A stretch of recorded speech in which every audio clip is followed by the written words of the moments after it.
मेरे प्यारे विद्यार्थियों, नमस्कार। स्वागत है आपके अपने YouTube channel MS classes number 1 में। इस वाले चैनल पर आपको क्लास 10th का पूरा वीडियो मैथ का अपलोड करने वाले हैं, ठीक है। जिसमें इस तरीके से आपको बताया जाएगा कि पहले आपको थ्योरी समझाया जाएगा, उसके बाद आपका उस पर सवाल करवाया जाएगा। NCERT का सवाल बनेगा ही बनेगा। यदि NCERT से बाहर भी सवाल आपको आ जाता है एग्जाम में तो भी आपसे सवाल बनेगा। ये मान के चलेंगे कि NCERT का तो आपको सिलेबस करवाएंगे ही करवाएंगे, उससे ज़्यादा उससे लेवल भी आपको आगे बढ़ा के बताया जाएगा। तो इस वाले चैनल पर यदि कुछ स्टूडेंट है जो इस बार बोर्ड का एग्ज़ाम देने वाला है, उनके लिए चैनल बना है, उन्हें वीडियो देख सकते हैं। आइए, सबसे पहला चैप्टर जो हम लोग को पढ़ना है, आप लोग देख रहे होंगे वास्तविक संख्या रियल नंबर, है ना। तो हम लोग सबसे पहला चैप्टर से शुरुआत करते हैं और बिल्कुल हम लोग एकदम चैप्टर वाइज चैप्टर पढ़ेंगे और बेसिक कंटेंट के साथ पढ़ेंगे। ऐसा नहीं कि आपको सवाल करवाए फिर आगे बढ़ेंगे, नहीं। सवाल में बेसिक जितना भी लगा होगा ये मान के चलेंगे कि आपका बेसिक बिल्कुल कमज़ोर है और हर एक छोटा पॉइंट आपको हम समझाते हुए चलेंगे, बिल्कुल। चलिए ध्यान दीजिए यहाँ पे। तो सबसे पहला जो है करा वास्तविक संख्या। वास्तविक संख्या समझने से पहले कुछ हम लोग इसमें छोटा परिभाषा है, ये मान के चल रहे कि आप लोग 9th क्लास में नहीं बढ़िया से पढ़े हैं क्योंकि कोरोना के टाइम में लॉकडाउन लगा हुआ था, तो आप लोग 9th का हो सके सिलेबस सही से कवर नहीं हुआ होगा, ठीक है। चलिए ध्यान दीजिए। तो वास्तविक संख्या को पहले हम लोग जितना परिभाषा इसमें इतना हम लोग पहले देख लेते हैं क्या है इसका, कैसे हम लोग करेंगे। तो अंक मतलब डिजिट, किसी अंकन पद्धति में जिससे संख्या बनाया जाता है अंक कहलाता है, ठीक है। जैसे जीरो भी एक क्या है, अंक है। 0 1 2 3 4 5 6 7 8 9 सब क्या है, अंक है। आइए दूसरा, सबसे पहले हम यहाँ शुरुआत करते हैं। प्राकृत संख्या नेचुरल नंबर, गिनती की संख्या अथवा शून्य से बड़े पूर्णांक अंक को प्राकृतिक संख्या कहते हैं, ठीक है। यदि हम लोग इसको दूसरी भाषा में बोलना चाहे तो क्या कह सकते हैं कि गिनती की संख्याओं को प्राकृतिक संख्या कहते हैं। गिनती की संख्या 1 2 3 4 5 6 7 तरीके से हम लोग क्या ये सब है, प्राकृतिक संख्या है। आइए आगे समझते हैं। पूर्ण संख्या होल नंबर, यदि गिनती की संख्याओं में शून्य को शामिल कर दिया जाए, गिनती की संख्याओं में शून्य को शामिल कर दिया जाए तो वह पूर्ण संख्या कहलाता है। इसे हम लोग W द्वारा सूचित करते हैं। देखिए गिनती की संख्या 1 2 3 4 5 था ना, इसका क्या शामिल कर दिया, सिर्फ शून्य को शामिल कर दिया तो क्या बन गया, एक प्राकृतिक संख्या। क्लियर। आइए यहाँ समझते हैं। पूर्णांक संख्या इंटीग्रस, ये क्या होता है, यदि पूर्णांक संख्या में गिनती के ऋणात्मक मान को शामिल कर दिया जाए, मतलब जो पूर्णांक संख्या है, पूर्णांक संख्या कहाँ से शुरुआत होता है भाई, देखिए 0 से, है ना। और गिनती की संख्या कहाँ शुरुआत होता है, 1 से। तो पूर्णांक संख्या में गिनती के ऋणात्मक मान को शामिल कर दिया जाए। यहाँ देखिए, यहाँ पूर्णांक संख्या है और इधर गिनता का क्या है, गिनती के ऋणात्मक मान को शामिल कर दिया जाए। 0 से यदि बड़ा है तो उसे हम लोग बोलते हैं धनात्मक, 0 से यदि बड़ा है उसको हम लोग बोलते हैं धनात्मक, यदि 0 से जो कोई मान छोटा है उसको हम लोग बोलते हैं ऋणात्मक। एक बात आपको हम बता देते हैं, ये 0 ना तो धनात्मक होता है और ना ही ऋणात्मक होता है, ठीक है। यदि इसका आप लोग स्क्रीनशॉट लेना चाहते तो ले लीजिए जल्दी से।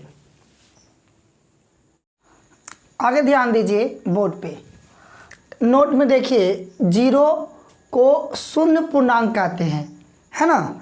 और 0 ना तो धनात्मक होता है और ना ही ऋणात्मक होता है। इससे पहले भी चीज़ को आपको हम बताए हैं। यहाँ ध्यान दीजिए, अभाज्य पूर्णांक क्या होता है उस चीज़ को आप लोग समझिए। वे संख्याएं जो अपने तथा एक के अतिरिक्त किसी अन्य संख्या से पूर्णतः विभाजित ना हो सके अभाज्य संख्या कहलाती है। कहने का मतलब ये हुआ कि वह 1 से कटे या अपने आप से कटे, वह संख्याएं क्या कहलाएगी, अभाज्य संख्या, है ना। वह संख्या जो 1 से या अपने आप से कटे उसे बोलते हैं अभाज्य संख्या है। जैसे 2 3 5 7 13 17 इस तरीके से ये सब 1 से कटेगा और अपने आप से कटेगा, है ना। एक नोट पॉइंट में आपको हम दिखाना चाह रहे हैं यहाँ पे, एक ना तो भाज्य संख्या है और ना ही अभाज्य संख्या है। आपसे सवाल किया जाए कि बताइए एक क्या भाज्य संख्या है क्या भाज्य संख्या है, तो आपका जवाब क्या होगा, ना तो भाज्य है और ना ही अभाज्य है। आइए यहाँ से फिर से एक नोट पॉइंट है, सबसे छोटी अभाज्य संख्या 2 होती है। सबसे छोटी अभाज्य संख्या 2 होती है और 2 होने के साथ साथ वह क्या होती है, एक सम संख्या होती है। ठीक है, 2 तो सबसे छोटी अभाज्य संख्या है ही, मगर और कैसी संख्या है, 2 एक सम संख्या है। आइए सअभाज्य संख्या के बारे में समझते हैं, को प्राइम नंबर के बारे में समझते हैं। प्राकृतिक संख्याओं का ऐसा युग्म जिसमें एक के अतिरिक्त अन्य कोई उभयनिष्ठ ना हो तो युग्म कि दोनों सअभाज्य संख्या कहलाती है। मतलब 2 संख्या का ऐसा जोड़ा जिसमें एक के सिवाय कोई और संख्या उभयनिष्ठ ना हो। जैसे देखिए यहाँ पे 5 है और 7 है, यदि 5 का भी HCF निकालेंगे तो 1 होगा और 7 का भी HCF निकालेंगे तो 1 होगा, है ना। वैसी 2 संख्या है जिसका HCF 1 हो उसे हम लोग क्या बोलते हैं, सअभाज्य संख्या बोलती हैं, है ना। सअभाज्य संख्या इसको बोलते हैं। अब देखिए इसका मतलब नोट में इसका HCF 1 होता है, हमेशा 2 सअभाज्य संख्याओं का HCF 1 होगा। ठीक है, आइए आगे बढ़ते हैं। सम संख्या इवन नंबर वे धन अथवा ऋण संख्या जो 2 से पूर्णतः विभाजित होता है उसे हम लोग सम संख्या कहते हैं। और यह दो प्रकार के होता है। यदि आपको पता नहीं है तो इस चीज़ को बढ़िया समझिए। वैसी संख्या जो 2 से पूर्णतः विभाजित हो जाए, है ना, उसे हम लोग बोलते हैं क्या, सम संख्या। और सम संख्या 2 प्रकार के होता है, एक तो धन सम संख्या और एक होता है ऋण सम संख्या। मतलब धनात्मक सम संख्या 2, 4, 6 प्लस में धनात्मक है तो धनात्मक सम संख्या, और यदि देखिए ऋणात्मक सम संख्या -2, -4, -6 ये भी एक सम संख्या ही है, मगर कैसी संख्या, या एक ऋणात्मक सम संख्या है। ठीक है, आप लोग से एक हम रिक्वेस्ट करना चाहते हैं, पहले आप लोग वीडियो का जब शुरुआत करते हैं तो कॉपी पेन साथ में लेकर बैठा कीजिए, जिससे आप लोग इसको नोट कर सके। स्क्रीनशॉट लेने से कोई खास फ़ायदा होने वाला नहीं है, वो फ़ोन में ही पड़ा रह जाएगा। तो आप लोग जब वीडियो को देखते हैं तो कॉपी और पेन लेकर बैठा कीजिए और उसके बाद इसको नोट किया कीजिए, तब जाके आपको फ़ायदा इसका मिल पाएगा। आइए मेरे प्यारे विद्यार्थियों आगे बढ़ते हैं। परमेय संख्या रेशनल नंबर, ये क्या होता है, इसको हम लोग समझने का कोशिश करते हैं। ध्यान दीजिए बोर्ड पर। देखिए वैसी संख्या जो P/Q के रूप में लिखी जा सके तथा Q का मान 0 के बराबर नहीं हो।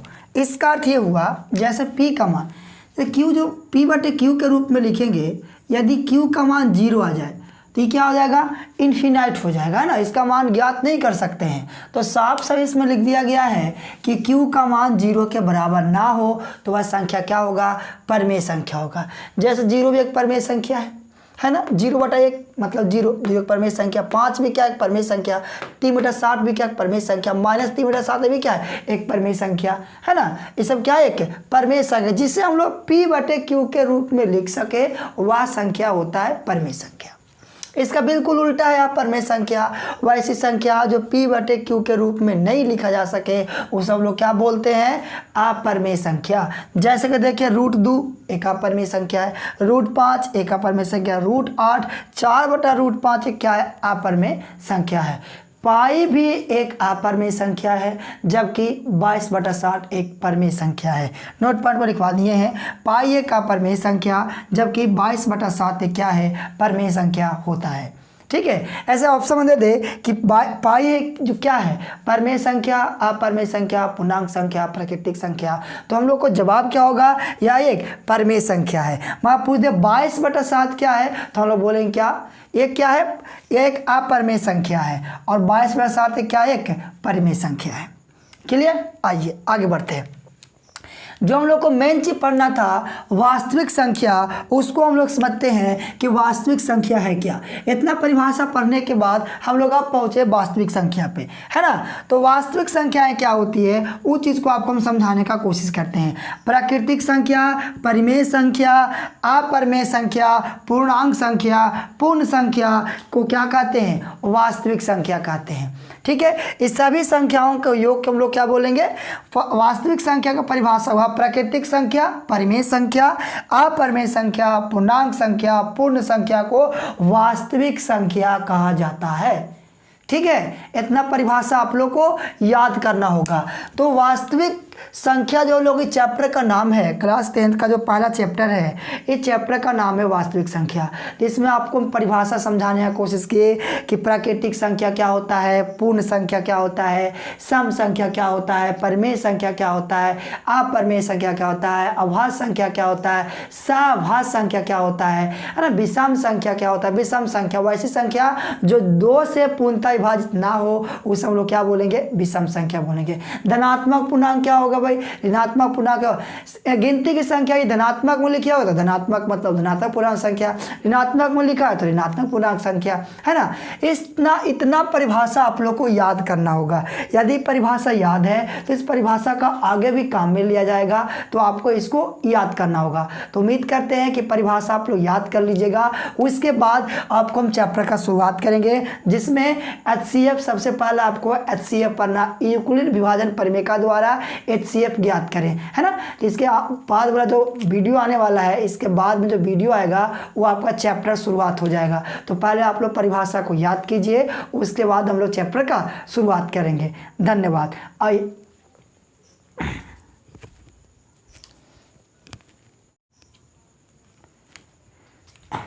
यदि आपने अभी तक इस चैनल को सब्सक्राइब नहीं किया है तो पहले सब्सक्राइब कर लीजिए, उसके बाद बेल आइकन को भी दबा लीजिए। जैसे ही हम वीडियो अपलोड करें आप तक नोटिफिकेशन पहुंचता रहे। धन्यवाद।